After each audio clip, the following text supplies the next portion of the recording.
Ant-Man and the Wasp, directed by Peyton Reed, starring Paul Rudd, Evangeline Lilly, Michael Pena, Walton Goggins, Hannah, john-kamen, Randall Park, Michelle Pfeiffer, Lawrence Fishburne, and Michael Douglas. We pick up this story a couple of years after the events of the previous film. Scott Lang is on house arrest. As we learn, that's the consequence of his involvement in the storyline of Captain America Civil War.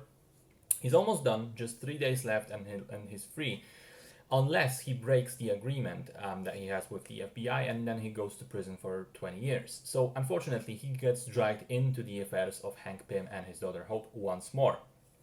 This time around, they're building this quantum tunnel, which will allow them to go to the subatomic level, shrink down to the quantum realm, find the long-lost Janet, Hank's wife and the original Wasp, and get her back.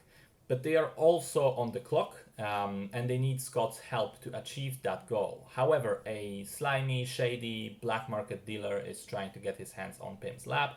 And to top it all off, there's this mysterious figure nicknamed Ghost, because of her ability to phase in and out of the physical world. She's also after the lab for unknown reasons.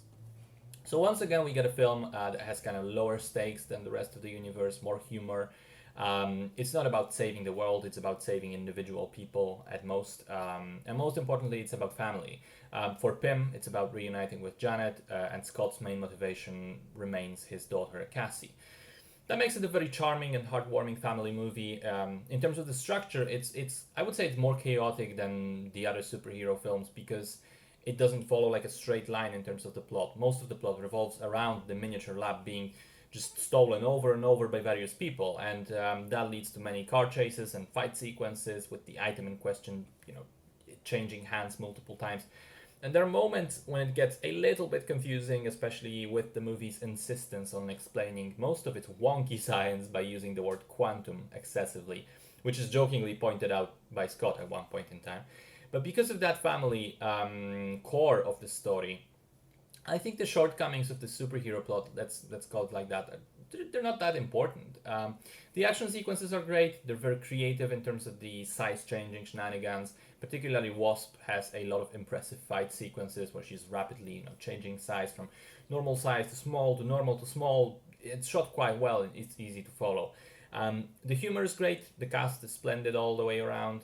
One little thing that stood out to me is Scott's family situation and their sort of approach. See, the movie stereotype would be that the ex-wife and the new husband would be completely unsympathetic and sort of antagonists to Scott.